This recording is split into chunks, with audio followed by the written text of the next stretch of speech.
Hello everyone, welcome back to Impulse YouTube channel. இப்போ நம்ம பார்க்க போறது வேளாண்மை. ஸோ அக்ரிகல்ச்சர் அப்படிங்கிறது என்னன்னா, ஸோ நம்மளோட பொருளாதாரத்தோட முதுகெலும்பா இருக்கிறது அப்படின்னு சொல்லி பார்த்தோம்னா இந்த அக்ரிகல்ச்சர். ஸோ விவசாயத்தோட பருவக்காற்றின் சூதாட்டம் அப்படின்னு சொல்லி அழைக்கப்படுது. எதனால அப்படின்னா, நம்ம நினைக்கும் போது பருவக்காற்று எதுவுமே கிடைக்கிறது கிடையாது. தேவைங்கும் போது அது பாட்டுக்கு பெய்யுது, சில சமயங்கள் புயலா மாறுது, சில சமயங்கள் ஃபிளட் வருது, இதனால பாதிப்படையுது அப்படின்னு சொல்றாங்க. ஸோ இதனால விவசாயம் அப்படிங்கிறது பருவக்காற்றோட சூதாட்டம் அப்படின்னு சொல்லி அழைக்கப்படுது. இந்தியாவோட மொத்த வேலை வாய்ப்புல 54.6% வேளாண்மை சார்ந்திருக்கு அப்படிங்கிறது நம்ம சொல்லிட்டோம். ஸோ மேக்சிமம் அதிகமான வேலை வாய்ப்பு அப்படிங்கிறது விவசாயத்துலதான் இருக்கு. ஸோ 10வது ஐந்தாண்டு திட்ட காலத்தில் வேளாண்மை முதன்மை இயங்கும் படை அப்படின்னு சொல்லியும் அழைக்கப்படுதுன்னு சொல்லிட்டாங்க. சரியா? ஸோ இதுல இருந்து வேளாண்மைக்கு தான் இம்பார்ட்டன்ஸ் அதிகமா இருக்கு அப்படிங்கிறது நம்ம இந்தியாவில இன்னைக்கு வரைக்கும் வேளாண்மை தான் அதிக இம்பார்ட்டன்டா இருக்கு. So next one. ஸோ இதை சார்ட் அவுட் பண்றதுக்காக என்ன பண்ணிருக்காங்க அப்படின்னா, பசுமை புரட்சி கொண்டு வந்தாங்க. ஸோ நடுவில் என்ன ஆயிடுச்சு அப்படிங்கும்போது நம்மளோட நிறைய பஞ்சங்கள் ஏற்பட்டுச்சு. ஸோ நம்மளோட திட்டக்காலங்கள் தொடங்கப்பட்ட ஆரம்பத்துல இருந்து 1950 பிளானிங் கமிஷன் ஆரம்பிச்ச காலத்துல இருந்து கொஞ்சம் ஸ்டார்டிங் நம்ம பிளான் பண்ண பிறகு நம்மளோட எக்கனாமிக் வைஸ் எல்லாமே க்ரோத் பர்ஃபெக்டா இருந்துச்சு. ஸோ மீடியம் டைம்ல மீன் வேலை என்ன ஆச்சு அப்படின்னு சொல்லி பார்த்தோம்னா, திடீர்னு நம்மளுக்கு நிறைய பஞ்சங்கள் வர ஆரம்பிச்சிருச்சு. ஸோ அந்த பஞ்சத்தை நம்ம மீட் அவுட் பண்றதுக்கு, அதுல இருந்து ஓவர்டேக் பண்றதுக்காக நம்ம பசுமை புரட்சி அப்படிங்கறத இன்ட்ரடியூஸ் பண்ணோம். ஸோ பசுமை புரட்சி அப்படிங்கிறது எப்போ கொண்டு வந்தோம்னா 1966 to 1967. ஸோ இந்த பசுமை புரட்சியில என்னென்னலாம் நடந்துச்சு அப்படிங்கறத பார்க்கலாம். ஸோ உலக பசுமை புரட்சியோட தந்தை யார் அப்படின்னு சொல்லி பார்த்தோம் அப்படின்னா Norman Borlaug. So Norman Borlaug அப்படிங்கிறது தான் ஃபர்ஸ்ட் பசுமை புரட்சி அப்படிங்கிற திட்டத்தை கொண்டு வந்தவர். ஸோ பசுமை புரட்சி அப்படிங்கிற சொல்ல உருவாக்குனது யாரு அப்படின்னு சொல்லி பார்த்தோம்னா வில்லியம் காய்டு.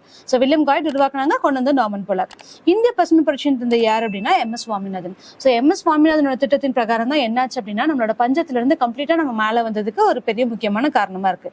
ஸோ இதுக்கப்புறம் என்ன அப்படின்னா, இப்போ 3வது ஐந்தாண்டு திட்டத்துக்கு பின்னாடி வந்த முதல் ஓராண்டு திட்டத்துல ஸோ ஃபர்ஸ்ட் என்ன பண்ணாங்க, 1966 நம்மளுக்கு 3rd 5-year பிளான் இருந்துச்சா. ஸோ அது சக்சஸ்ஃபுல்லா முடியல. ஸோ 3rd 5-year பிளான் என்னாச்சு அப்படின்னா பாதியிலேயே முடிஞ்சிருச்சு. நம்மளோட நிறைய வார்ஸ் இருந்தது, அது மட்டும் இல்லாம பஞ்சத்துல.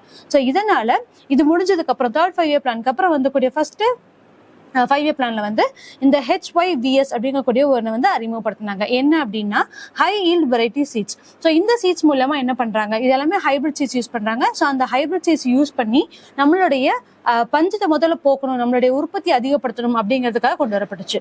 ஸோ இந்த ஹை ஈல்ட் வெரைட்டி சீட்ஸ் அப்படிங்கிறது என்னன்னா வீரிய ரக விதைகள் திட்டம். ஸோ இந்த திட்டத்துல என்ன பண்றாங்க அப்படின்னு சொல்லி பார்த்தோம்னா, நம்மளோட ரசாயனங்கள் அதிகமா சேர்க்க ஆரம்பிச்சாங்க. கெமிக்கல்ஸ், ஃபர்டிலைசர்ஸா இருக்கட்டும், பூஞ்சைக்கொல்லிகளா இருக்கட்டும், களைக்கொல்லிகளா இருக்கட்டும், பெஸ்டிசைட்ஸ் எல்லாமே பார்த்தோம் அப்படின்னா கெமிக்கல்ஸ் அதிகமா யூஸ் பண்ண ஆரம்பிக்கிறாங்க. அது மட்டும் இல்லாம ஹைபிரிட் சீட்ஸ் கொடுக்குறாங்க. ஓகே, ஸோ இந்த சீட்ஸ் மூலமா என்ன ஆகுது அப்படின்னா நம்மளுக்கு நார்மலா கிடைக்கக்கூடிய உற்பத்தியை விட அதிகபட்சமா நம்மளுக்கு உற்பத்தி கிடைக்குது. அப்ப என்ன ஆகுது அப்படின்னா நம்மளுடைய பஞ்சங்கள் கம்ப்ளீட்டா ஸ்டார்ட் ஆகுது. ஸோ இந்த ஃபர்ஸ்ட் இந்த HYVS அப்படிங்கக்கூடிய இந்த வீரரக விதைகள் முதல்ல எதுல வந்துச்சு அப்படின்னா ஃபர்ஸ்ட் கோதுமையில, அதுக்கப்புறம் அரிசியில வந்துச்சு. ஸோ கோதுமையிலையும் அரிசியிலும் கொண்டு வந்தாங்க. ஸோ இதுக்கப்புறமா அடுத்தடுத்து வரக்கூடிய வேற நம்மளுக்கு வேணுங்கக்கூடிய ஃப்ரூட்ஸோ இல்லை இந்த மாதிரி விஷயங்களை கொண்டு வந்து நம்மளுக்கு தேவையான கிரெயின்ஸ் இதெல்லாம் கொண்டு வந்து இனிமே இந்த பஞ்சங்களை கம்ப்ளீட்டா சார்ட் அவுட் பண்ணிட்டாங்க. ஓகே, ஸோ இந்த பசுமை புரட்சி நடைமுறை செய்யக்கூடிய அமைப்பு எது அப்படின்னு சொல்லி பார்த்தோம்னா ஐகேர். ஸோ ஐகேர் அப்படிங்கிறது Indian council for agriculture research. So இந்த ரிசர்ச் மூலியமா, வேளாண்மை ஆராய்ச்சி கழகம் மூலியமா கொண்டு வந்து ஹைபிரிட் விதைகளை வச்சு நம்ம அதிகமான உற்பத்தியை நம்ம பெருக்க ஆரம்பிச்சோம். ஸோ இந்திய வேளாண்மை ஆராய்ச்சியோட தலைமையிடம் எங்க இருக்கு அப்படின்னு சொல்லி பார்த்தோம்னா, இந்த ஐகாரோட ஹெட் குவார்டர்ஸ் எங்க இருக்கு அப்படின்னு சொல்லி பார்த்தோம்னா டெல்லியில இருக்கு. ஓகே, சோ இந்த பசுமை புரட்சிக்கு முன்னாடி திட்டங்கள் என்ன, இதுக்கு முன்னாடி என்னென்ன திட்டங்களை கொண்டு வந்தோம், 1966 தான் நம்ம பசுமை திட்டம் கொண்டு வரோம். சோ அதுக்கு முன்னாடி என்னென்ன திட்டங்கள் வந்துச்சு அப்படின்னு சொல்லி பார்த்தோம்னா, சோ தீவிர வேளாண்மை மாவட்ட திட்டம். ஸோ IDAP அப்படிங்கிறது intensive agriculture district programme. So இது எப்போ வந்துச்சு அப்படின்னா 1960 to 61. ஸோ இதுல என்ன முக்கியமான விஷயம் அப்படின்னா, நம்ம நாட்டோட சில பகுதிகளை தேர்ந்தெடுத்து அந்த இடத்துல ஒரு தரமான விதைகள் கொடுக்குறோம். ஓகே, ஒரு குவாலிட்டியான சீட்ஸ் மூலியமா நம்மளோட உற்பத்தியை பெருக்கணும் அப்படிங்கிறது தான். ஸோ தரமான விதைகள் மூலியமா நம்மளுக்கு என்ன கொடுக்குறாங்க அப்படின்னா, இப்போ பாசன வசதிகளுக்காக சொல்லி நம்ம சில கடன்கள்லாம் வாங்குவோம், நம்மளுக்காக சொல்லி கடன் வாங்க முடியும் அக்ரிகல்ச்சர் மூலியமா. ஸோ அதுல பாசன வசதிகளோட பயிர்க்கடன் அப்படின்னா சாகுபடி கடன், இது எல்லாத்தையுமே வாங்கி நம்மளோட ப்ரொடக்ஷனை இன்க்ரீஸ் பண்றாங்க. ஸோ அது இதுல வந்துச்சு அப்படின்னா IADP அப்படிங்கக்கூடிய இன்டென்சிவ் அக்ரிகல்ச்சர் டிஸ்ட்ரிக்ட் ப்ரோக்ராம், இது மூலமா செயல்படுத்தப்பட்டுச்சு. அதுக்கப்புறம் என்ன நடந்துச்சு அப்படின்னா தீவிர வேளாண்மை பகுதி திட்டம். So IAAP intensive agriculture area programme. So இதுல என்ன கொண்டு வராங்க அப்படின்னா, ஒரு அறுவடை செய்யறாங்க அப்படிங்கிறது, இப்போ நம்ம நல்ல ஹைபிரிடான சீட்ஸ் வச்சுட்டு இல்லை நல்ல தரமான விதைகளை வாங்கி நான் உற்பத்தி பெருக்கிறோம். ஸோ அது மட்டும் இல்லாம இங்க அறுவடை முறைகள் அப்படிங்கறதுலயே டிஃபரன்ஷியேட்ஸ் இருக்கு. ஸோ எந்தெந்த மாதிரி அறுவடை முறைகள் நம்ம செய்ய முடியும் அப்படிங்கறத தேர்ந்தெடுத்து ரொம்ப பெஸ்டா எதெல்லாம் இருக்கோ அதை யூஸ் பண்ணி இந்த இன்டென்சிவ் அக்ரிகல்ச்சர் ஏரியா ப்ரோக்ராம் கொண்டு வந்தாங்க. ஸோ அது மூலமா அறுவடைகளை பெருக்கி உற்பத்தியை நம்ம பெருக்கணும். அதுக்கப்புறம் என்ன அப்படின்னா வறட்சி பகுதி முன்னேற்ற திட்டம். ஸோ இது என்ன அப்படின்னா DPAP drought prone areas program 1973 to 74ல கொண்டு வந்தாங்க. சோ இதுலயே என்ன அப்படின்னா நம்ம வறட்சி பகுதி முன்னேற்ற திட்டம்னு சொல்லிட்டோம். அப்ப என்ன எங்கெங்கெல்லாம் வறட்சி அதிகமா இருக்கோ அந்தந்த பகுதிகளை தேர்ந்தெடுத்து அதுல முக்கியமா என்னென்ன நம்ம முன்னேற்றம் அப்படிங்கறத கொண்டு வந்தாங்க. சோ ஆப்வியஸா அதுல என்னென்ன வரும், நிலத்தடி நீர்மட்டம் உயர்த்தணும். சோ நிலத்தடி நீர் இருந்தா தான் நம்மளுக்கு விவசாயத்துக்கு யூஸ் ஆகும். சோ முதல்ல நிலத்தடி நீர்மட்டத்தை எடுத்தாங்க. அதுக்கப்புறம் எப்படி எல்லாம் நம்ம தண்ணியை சிக்கனமா யூஸ் பண்ணணும் அப்படிங்கறதையும் வந்து ஒரு தண்ணீர் சிக்கனத்தோட மேம்படுத்துறத மேற்கொண்டாங்க. சோ அது மட்டும் இல்லாம எங்கெங்கெல்லாம் வந்து இப்போ மழை வருது, மழை இருக்கிற இடத்துல நம்மளுக்கு ப்ராப்பரா இருக்கு, மழை இல்லை அப்படின்னா அந்த இடத்துல வறட்சி உருவாகுது. அப்படியான ஒரு டிராட்டான ஒரு சிச்சுவேஷனுக்கு நம்ம போகக்கூடாது அப்படிங்கிறதுக்கு வறட்சியை தவிர்க்கிறாங்க. இது எல்லாமே இந்த வறட்சி பகுதி முன்னேற்ற திட்டம் DPAP மூலியமா நம்மளுக்கு அறிமுகம் செய்யப்பட்டுச்சு. இது எப்போ அப்படின்னா இது எல்லாம் அதுக்கப்புறமா பசுமை புரட்சிக்கு அதுக்கப்புறம் 1973 to 74ல இந்த ப்ரோக்ராம் கொண்டு வராங்க. அடுத்தது சிறு விவசாயிகள் முன்னேற்ற முகமை. சோ இந்த விவசாயிகள் முன்னேற்ற முகமையில 1974 to 75ல கொண்டு வராங்க. இதுல என்ன அப்படின்னா இப்ப எல்லாத்துக்குமே விவசாயங்கள் அப்படின்னா விவசாயம் பண்றதுக்கே நம்மளுக்கு பிரச்சனையா இருந்துச்சு. விவசாயம் பண்றதுக்கு நம்ம கிட்ட financially we are not support நம்மளுக்கு எதுவுமே கிடைக்குது. அப்ப நம்மளும் வந்து ஸ்ட்ராங்கா இல்ல. அந்த பட்சத்துல என்ன பண்றாங்க அப்படின்னா குறு விவசாயிகளுக்கு வந்து ஆண்டர்பிரினரா உருவாக்குறதுக்கு அவங்களுக்கு சில மானியங்கள் கொடுக்க ஆரம்பிச்சாங்க, அவங்களுக்கு கடன் வழங்க ஆரம்பிச்சாங்க. சோ அது எல்லாமே விவசாயிகளுக்கு மானியம், தொழில்நுட்ப உதவி மானியம் கொடுக்குறாங்க. அதுக்கப்புறம் டெக்னாலஜி வைஸ் அவங்களுக்கு சப்போர்ட் பண்றாங்க. அது மட்டும் இல்லாம ஃப்ரீயா வந்து கரண்ட் கொடுக்குறாங்க. இப்பவுமே நிறைய இடத்துல இருக்கு. நம்ம வந்து சின்ன சின்ன ஆண்டர்பிரினர்ஸ் இருக்காங்க, சிறு குறு விவசாயிகள், அவங்களுக்கு எல்லாம் என்ன அப்படின்னா இலவச மின்சாரமா கிடைக்கும், தண்ணி எப்பவுமே அவங்களுக்கு அதிகமா கிடைக்கிற மாதிரி இருக்கும். சோ இது எல்லாமே வந்து இந்த சிறு விவசாயிகள் முன்னேற்ற முகமை மூலியமா கொண்டு வந்தாங்க. இந்த சலுகைகள் மூலியமா அவங்க விவசாயத்தை அதிகப்படுத்தினாங்க. அடுத்தது கட்டளை பகுதி முன்னேற்ற திட்டம். சோ இதுவும் 1974 to 75ல கொண்டு வந்த திட்டம் தான். இதுல என்ன அப்படின்னா இப்போ குட்டி குட்டி விவசாயங்கள் எல்லாமே செய்யறது போக அது மட்டும் இல்லாம பெரிய நடுத்தர விவசாயங்கள் செஞ்சாங்க. நடுத்தர பாசன திட்டங்களை கொண்டு இதுல நிறைய பாசன வசதிகளை வந்து அதிகப்படுத்துறாங்க. சோ எந்தெந்த ஏரியாஸ்ல நம்ம பாசனங்களை அதிகப்படுத்த முடியும், அது மூலியமா நம்ம அதிகமான ப்ரொடக்ஷன் கொடுக்க முடியும் அப்படிங்கறத கொண்டு வந்தது இந்த கட்டளை பகுதி முன்னேற்ற திட்டம். அடுத்தது இப்ப இந்த பசுமை புரட்சியில என்னென்ன குறைபாடுகள் இருந்துச்சு அப்படின்னு சொல்லி பாக்குறோம். சோ நம்ம என்ன சொல்லிட்டோம், முதலே பசுமை புரட்சிகள் அப்படிங்கும்போது ஹைபிரிட் சீட்ஸ் நம்ம யூஸ் பண்றோம், அது மட்டும் இல்லாம கெமிக்கல் அதிகமா நம்ம யூஸ் பண்றோம்னு சொல்லிட்டோம். சோ அப்படி ஆப்வியஸா கெமிக்கல்ஸ் யூஸ் பண்ணும்போது என்ன ஆகுது அப்படின்னா மண்ணோட வளம் பாதிக்கப்படுது. சோ திரும்ப நம்ம ஈல்ட் பண்றதுக்கு நம்மளால முடியல. ஒரு வாட்டி அதிகமான உங்களுக்கு உணவுப் பொருட்கள் கிடைச்சிருச்சு, அதுக்கப்புறம் அதோட மண்ணோட தன்மை வந்து கம்ப்ளீட்டா பாதிப்படையுது. அது மட்டும் இல்லாம நீர்வளம் குறைதல். எதனால அப்படின்னா கெமிக்கல்ஸ் யூஸ் பண்ணும்போது அதிகமான நிலத்தடி நீரை அதை உறிஞ்சிக்க வேண்டியதா இருக்கு. அப்ப நீர்வளம் வந்து குறையுது. அதிக உரம் பயன்படுத்துறதுனால சுற்றுச்சூழல் பாதிப்படையுது. ஸோ நம்ம உரங்கள் வந்து எல்லாமே கெமிக்கல்ஸ்னு சொல்லிட்டோம். அப்படி யூஸ் பண்ணும்போது மண்புழுக்கள் அதிகமா பாதிப்படையுது, மண்புழுக்கள் அழிஞ்சு போகுது. குட்டி குட்டி உயிரினங்கள் அதை சாப்பிட்டு வரக்கூடிய சிட்டுக்குருவிகள் இப்ப நம்ம அழிச்சிட்டோம். இந்த மாதிரி சின்ன சின்ன விஷயங்கள் எல்லாமே குட்டி குட்டி ஒரு என்வாயன்மெண்ட் கம்ப்ளீட்டா வந்து இந்த அதிகமா உரம் பயன்படுத்துறதுனால எல்லாமே சார்ட் அவுட் ஆகுது. ஸோ இது மூலியமா நம்மளோட மொத்த என்வாயன்மெண்டே பாதிப்படையுது அப்படின்னு சொல்லியிருக்காங்க. ஸோ உணவு தானியங்கள் தவிர பிற வேளாண் பயிர்களுக்கு முக்கியத்துவம் அளிக்கப்படவில்லை. ஸோ நம்ம முதல்ல என்ன பண்ணிட்டோம், இப்போதைக்கு பஞ்சத்தை போக்கணும் அப்படிங்கறதும் முதல்ல வந்து அதிகமா வந்து கோதுமைக்கும் அரிசிக்குமே இம்பார்ட்டன்ஸ் கொடுக்க ஆரம்பிச்சிட்டோம். அது மட்டும் இல்லாம மத்த வேளாண் பயிர்கள் எதுக்குமே இம்பார்ட்டன்ஸ் கொடுக்கல. சோ இது எல்லாமே என்ன அப்படின்னா பசுமை புரட்சியில் இருக்கக்கூடிய டிராபேக்ஸ். சோ இதையெல்லாம் சார்ட் அவுட் பண்ணி அடுத்த வரக்கூடிய செகண்ட் பசுமை புரட்சியில நம்ம கொண்டு வந்திருக்கோம். சோ அது என்னென்ன அப்படின்னு சொல்லி பார்க்கலாம். இந்த பசுமை புரட்சியில இப்ப பசுமை புரட்சியில ஒரு குறைபாடுகள் பார்த்தோம். இந்த பசுமை புரட்சி மூலியமா எந்தெந்த மாநிலங்கள் அதிகமா பயனடைஞ்சிச்சு அப்படின்னு சொல்லி பார்த்தோம்னா maximum southern countries. So Maharashtra, Tamil Nadu, Andhra Pradesh, அதுக்கப்புறம் பஞ்சாப், ஹரியானா, யூபி. ஸோ இது எல்லாமே பார்த்தோம் அப்படின்னா ஓரளவுக்கு நம்ம பஞ்சம்ல இருந்து மீண்டு வந்தக்கூடிய மாநிலங்கள். ஸோ இதை நம்ம சார்ட் அவுட் பண்ணிட்டோம். இது எல்லாத்தையுமே தவிர்த்துட்டு இப்போ வந்து நம்மளுக்கு பஞ்சம் போயிடுச்சு. ஸோ அதுக்கப்புறம் என்ன பண்றோம், இந்த மாதிரி நிலங்கள் நம்மளோட சுற்றுச்சூழல் எல்லாமே பாதிப்படைறதுனால அதை வந்து கொண்டு வருது, அதை வந்து மீட் அவுட் பண்ணும் அப்படிங்கிறதுக்காக இரண்டாவது பசுமை புரட்சி கொண்டு வரும். ஸோ இரண்டாவது பசுமை புரட்சி அப்படிங்கிறது என்னன்னா நம்ம ஆப்வியஸா சொல்லிட்டு கெமிக்கல்ஸ் அதிகமா யூஸ் பண்ணணும்னு சொன்னோமா. ஸோ அந்த கெமிக்கல்ஸை யூஸ் பண்ணாம அதை கண்ட்ரோல் பண்ணி உயிர் உரங்களை வந்து பயன்படுத்தணும் அப்படிங்கறது இதெல்லாம் கொண்டு வந்தாங்க. ஸோ எல்லாமே வந்து இயற்கையா கிடைக்கக்கூடிய விஷயங்களை வச்சு அது அழுகுன பொருட்கள் இது மூலமா உயிரி உரங்களை வந்து தயாரிக்க ஆரம்பிச்சாங்க.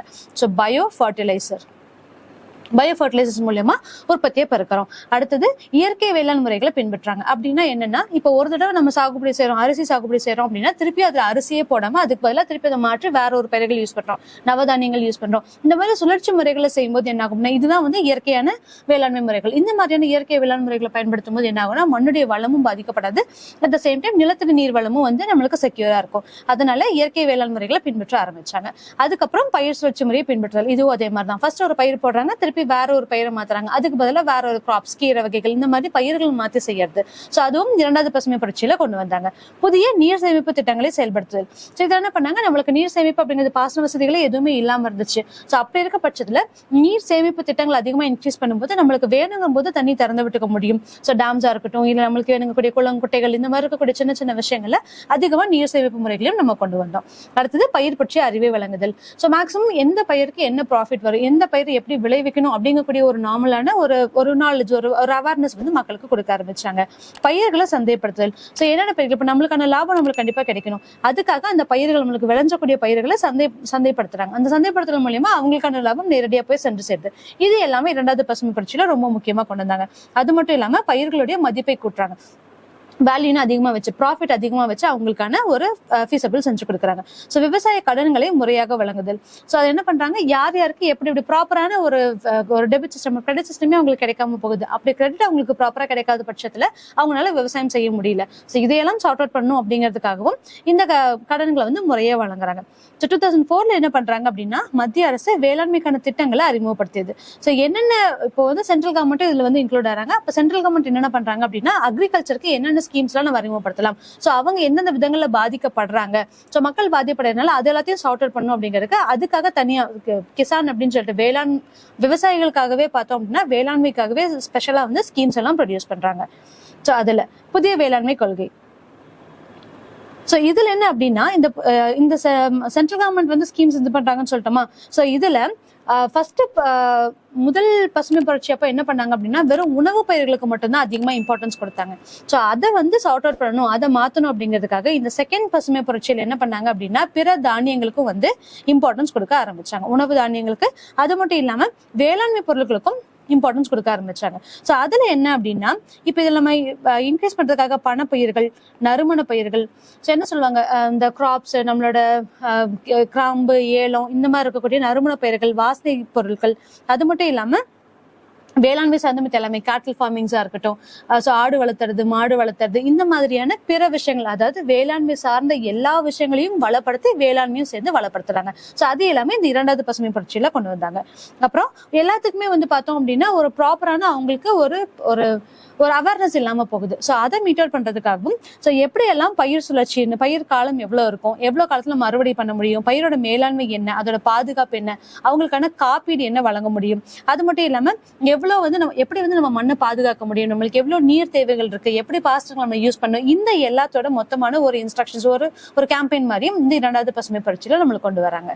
ஓகே, ஸோ இதுக்கப்புறம் கொண்டு வந்தது புதிய வேளாண்மை கொள்கை 2000. ஸோ இந்த புதிய வேளாண்மை கொள்கை 2000 கொண்டு வந்தது என்னென்ன கொண்டு வராங்க அப்படின்னா, இதோட முக்கியமான நோக்கம் அப்படிங்கிறது ஒரு வேளாண்மையோட வளர்ச்சி அப்படிங்கிறது வருஷத்துல 4% அப்படிங்கறது அவங்களோட இலக்க டார்கெட் வச்சிருக்காங்க. ஸோ என்ன அப்படின்னா, அக்ரிகல்ச்சரை பொறுத்த வரைக்கும் ஒவ்வொரு வருஷமும் 4% இன்க்ரீஸ் ஆகணும் அப்படிங்கிறத 4% நம்ம ரீச் பண்ணணும் அப்படிங்கறத டார்கெட்டா கொண்டு வராங்க. உள்நாட்டு தேவை போக ஏற்றுமதி செய்தல். ஃபர்ஸ்ட் நம்மளுக்கு எடுத்து வச்சுட்டு நம்மளுடைய மக்களுக்கு என்னென்னலாம் தேவையோ அதுக்கப்புறமா எக்ஸ்போர்ட் பண்ணணும் அப்படிங்கறத இந்த கொள்கையில கொண்டு வராங்க. அது மட்டும் இல்லாம வேளாண்மையில தனியார் முதலீட்டை அனுமதித்தல். ஸோ பிரைவேடைசேஷன் கொண்டு வராங்க. எல்லாமே கவர்மெண்ட் செக்டர்ஸ் மூலமா கொண்டு வர முடியாது அப்படிங்கறதுனால பிரைவேட்ஸையும் உள்ள இன்க்ளூட் பண்றாங்க. விவசாய தொழிலாளர்களுக்கு நிலம் வழங்குதல். ஸோ நிலமே இல்லாதப்ப அவங்களால விவசாயம் பண்ண முடியாது. அப்போ இந்த வேளாண் கொள்கை மூலியமா யார் யார் விவசாயிகளோ அவங்களுக்கான நிலங்களை அவங்க ப்ரொடியூஸ் பண்றாங்க. பயிர் காப்பீடு திட்டம் அறிமுகம் செய்தல். ஸோ ஏதாவது பயிர்கள் அழிஞ்சு போச்சு அப்படின்னா அதை வந்து திருப்பி அதுவும் அவங்களுக்கு லாஸ் தானே. அப்ப விவசாயிகளுக்கு வந்து முறையான அவங்களுக்கு காப்பீடு கிடைக்காது. இதனால பயிர் காப்பீடு திட்டம். இந்த பயிர் காப்பீடு திட்டம் அப்படிங்கிறது என்னன்னா, இப்ப நம்ம உற்பத்தி செய்யறோம், பயிரிடும் போது திடீர்னு ஏதாவது மழை வந்து ஒன்னு அறுவடை செய்யற வரைக்கும் வெயிட் பண்ணுது, இல்ல அறுவடைக்கு முன்னாடியே அந்த பயிர் அழிஞ்சிருச்சு அப்படின்னா அதுக்காகவும் சொல்லிட்டு காப்பீடுகள் கொடுத்தாங்க. அறுவடை செஞ்சு முடிச்சு சேர்த்து வச்சு அந்த பயிர்கள் ஏதாவது அழிஞ்சாலும் பயிர் காப்பீடு திட்டம் மூலமா அவங்களுக்கு காப்பீடு வழங்கப்பட்டுச்சு. இந்த மாதிரி ஒவ்வொரு ஸ்டேஜ்லயுமே வந்து பார்த்தோம் அப்படின்னா 25%, 50% சொல்லிட்டு அவங்களுக்கான காப்பீடுகள் முறையா வழங்குறாங்க. அது மட்டும் இல்லாம உயிர் தொழில்நுட்பம் பயன்படுத்தல். ஸோ பயோடெக்னாலஜிஸ் எல்லாமே யூஸ் பண்றாங்க. ஸோ பயோடெக்னாலஜி யூஸ் பண்ணி எப்படி வந்து நம்ம ஹைபிரிட் விதைகளை யூஸ் பண்ணாம எப்படி நம்ம கிராப்பிங் பண்ண முடியும், இந்த 2 பயிர் விதைகளை ஒட்டுக்கா சேர்த்து புதுசா ஒரு பயிர் விதைகளை உருவாக்குறது, இது எல்லாமே இந்த உயிர் தொழில்நுட்பம் மூலமா பயோடெக்னாலஜி மூலமா யூஸ் பண்றாங்க. அது மட்டும் இல்லாம ஒரு பயிர் வந்து சீக்கிரமா நோய் உருவாகுது, நோய் மூலியமா அந்த மொத்தம் இதுவுமே அழிஞ்சு போகுது, இதை எல்லாத்தையுமே சார்ட் அவுட் பண்றதுக்காகவும் பயோடெக்னாலஜிஸ் யூஸ் பண்ணாங்க. ஸோ அது மட்டும் இல்லாம அனைத்து வேளாண்மை பொருட்களை உள்ளடக்கிய வானவில் புரட்சியை ஏற்படுத்தல். ஸோ வானவில் புரட்சி அப்படிங்கிறது முக்கியமா இதுல கொண்டு வர ஆரம்பிச்சாங்க. நம்ம செகண்ட் வேளாண் புரட்சி இருந்துச்சு, செகண்ட் பசுமை புரட்சி. அந்த இரண்டாவது பசுமை புரட்சியிலே பார்த்தோம் அப்படின்னா நம்மளுக்கு வானவில் புரட்சியை கொண்டு வராங்க. ஸோ வானவில் புரட்சி அப்படிங்கிறது என்ன, நம்ம முதல்ல சொல்லிட்டோம், ஃபுட் கிரெயின்ஸுக்கு மட்டும் இம்பார்ட்டன்ஸ் கொடுக்காம பிற தானியங்களுக்கும் இம்பார்ட்டன்ஸ் கொடுக்குறது.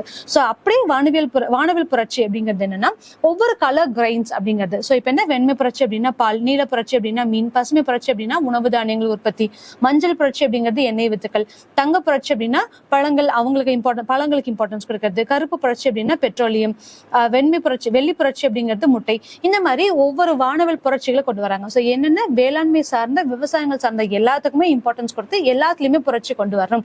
அப்படி கொண்டு வரும்போது மட்டும்தான் நம்மளுக்கு என்ன ஆகுது அப்படின்னா நம்மளோட மொத்த தேவைகளும் வந்து சாட்டிஸ்ஃபை ஆகுது அப்படிங்கிறதுக்காக இந்த வானவில் புரட்சி கொண்டு வரும். ஸோ வானவில் புரட்சி அப்படிங்கிறது என்ன அப்படின்னா, இதுல என்ன முக்கியமா வானவில் புரட்சி அப்படிங்கிறது எதுக்காக அப்படின்னா உணவு சங்கிலி அப்படிங்கறதா இதோட முக்கியமான விஷயம். ஸோ உணவு சங்கிலி அப்படிங்கிறது ஒரு தேவை மூலியமா அடுத்த தேவையை வந்து நம்ம இது பண்றது. ஸோ ஃபுட் செயின்ஸை வந்து இன்க்ளூட் பண்றது. அதுக்காக இந்த வானவில் புரட்சியை வந்து நம்ம கொண்டு வந்தோம். அது மட்டும் இல்லாம உணவு புரட்சி, அந்த ஃபுட் செயின் அப்படிங்கறதுல என்னென்ன இன்க்ளூட் ஆகுது அப்படின்னா வெஜிடபிள்ஸ், ஃப்ரூட்ஸ் எல்லாமே, இந்த மொத்த காய்கறிகள் பழங்கள் எல்லாமே சேர்ந்து இன்க்ளூட் ஆகிறது இதுல வந்து மீட் அவுட் ஆகுது. ஓகே, ஸோ 11வது 5ஆண்டு திட்ட காலத்தில் வேளாண்மை திட்டங்கள். ஸோ இதுல என்னென்னலாம், அதாவது 11th 5-year பிளான்ஸ்ல என்னென்ன நம்மளுக்கு வேளாண்மை சார்ந்த திட்டங்கள் கொண்டு வந்தாங்க அப்படிங்கறதா இதுல. ஸோ மழைநீர் சேகரிப்பு, இது மூலம் என்ன பண்ணாங்க, வீட்டுக்கு வீடு மழைநீர் சேகரிப்பு பண்ணணும் அப்படின்னு சொல்லிட்டு ஜெயலலிதா பீரியட்ல ஃபர்ஸ்ட் கொண்டு வராங்க. அதுல என்ன அப்படின்னா ஒவ்வொரு வீட்லயுமே மழைநீர் சேகரிப்புக்கான ஒரு குழி இருக்கணும் அப்படிங்கிறதுக்காக கம்பல்சரி வீட்டுல வந்து கொடுக்கணும் அப்படின்னு சொல்லியிருந்தாங்க. ஸோ அந்த மாதிரி மழைநீர் சேகரிப்புக்குன்னு சொல்லி ஒரு தொட்டி அமைக்கணும் அப்படிங்கறத கொண்டு வராங்க. பண்ணை குட்டை அமைத்தல், ஸோ அதுக்காக என்ன, இப்ப நம்மளுக்கு சின்ன சின்ன குட்டைகள் அமைக்கணும் அப்படிங்கறதையும், மண்ணுடைய வளம் உயர்த்துதல், ஸோ மண்ணோட தரத்தை உயர்த்தணும், மீன் வளர்ப்பு, கால்நடை வளர்ப்பு ஊக்கப்படுத்துதல். ஸோ யாரெல்லாம் வந்து கேட்டல் ஃபார்மிங்கா இருக்கட்டும் இல்லைன்னா ஃபிஷரிஸா இருக்கட்டும் இதெல்லாத்தையும் யார் உருவாக்குறாங்க அவங்களுக்கு வந்து அதிகமா இம்பார்ட்டன்ஸ் கொடுக்குறாங்க. அவங்களுக்கான காப்பீடுகள் இல்லை என்ன கிரெடிட் வசதியோ கடன் வசதிகளோ வழங்குறாங்க. நில சீர்திருத்த கொள்கையின் மீது மறுகவனம் செலுத்துதல், ஸோ எந்தெந்த மாதிரி யார் யாருக்கு நிலங்கள் இல்லை, ஸோ அந்த மாதிரி நில சீர்திருத்தங்கள் மீது திருப்பி வந்து இம்பார்ட்டன்ஸ் கொடுக்குறாங்க. சந்தைப்படுத்துதல், பயிர்க்கடன் வழங்குதல். ஸோ இதெல்லாமே வந்து 11th 5-year பிளான்ல அக்ரிகல்ச்சருக்கு சார்ந்த என்னென்ன திட்டங்கள் கொண்டு வரணுமோ அதெல்லாம் செய்யறாங்க. ஸோ இது மட்டும் இல்லாம எப்பவுமே பசுமை புரட்சி அப்படிங்கறத முதல்ல கொண்டு வந்தது யாரு அப்படின்னா MS சுவாமிநாதன். ஸோ இவர் என்ன பண்ணாரு, பயோடெக்னாலஜி யூஸ் பண்ணி நம்மளுடைய உணவு தானியங்களை உற்பத்தி செய்யணும், உணவு தானியங்களை முறையா இயற்கையாகவே கொண்டு வரணும் அப்படிங்கறதையும், இவருடைய தொழில் உற்பத்தியை யூஸ் பண்ணி 2 மடங்கு 2 times வந்து உற்பத்தி செய்யணும் அப்படிங்கறதும் இவருடைய முக்கிய கொள்கையா இருந்துச்சு. ஓகேவா? ஸோ வேளாண்மைக்கு பயிர்க்கடன் வழங்குறது மட்டும் இல்லாம இந்த MS சுவாமிநாதனோட வேளாண்மை ஆராய்ச்சி நிலையம் எங்க அமைஞ்சிருக்கு அப்படின்னு சொல்லி பார்த்தோம் அப்படின்னா சென்னையில அமைஞ்சிருக்கு. ஸோ இது எல்லாமே வேளாண்மை சார்ந்த முக்கியமான விஷயங்கள், என்னென்ன திட்டங்கள் கொண்டு வந்தாங்க அப்படிங்கறது. ஸோ நெக்ஸ்ட் வீடியோல நான் காப்பீடுகள் பத்தின வீடியோ நான் போடுறேன். ஸோ இதுல என்னென்ன காப்பீடுகள் கொடுக்குறாங்க, என்னென்ன காப்பீடுகள் வழங்குறது மூலியமா விவசாயிகள் வந்து பலன் அடைவாங்க அப்படிங்கறத நெக்ஸ்ட் வீடியோல அப்லோட் பண்றேன். இந்த மாதிரியான ஒரு இன்ஃபர்மேட்டிவ் கண்டென்ட்ஸ் வேணும்னா இம்பல்ஸ் யூடியூப் சேனல் சப்ஸ்கிரைப் பண்ணுங்க. தேங்க்யூ.